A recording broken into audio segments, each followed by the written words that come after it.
အကယ်၍အမေရိကန်ပြည်ထောင်စုကိုသာဘယ်တော့မှရှာမတွေ့ခဲ့ဘူးဆိုရင်ဘာဖြစ်မလဲ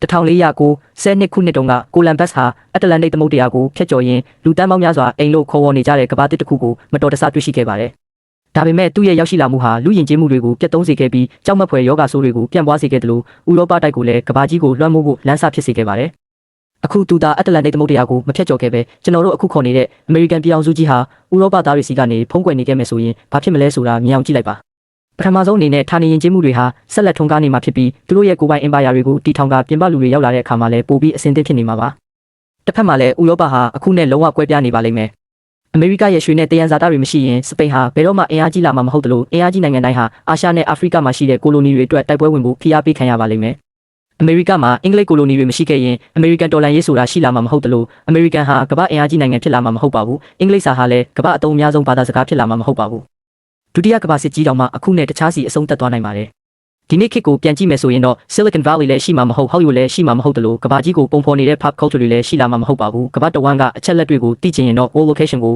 follow လုပ်ထားလိုက်ပါ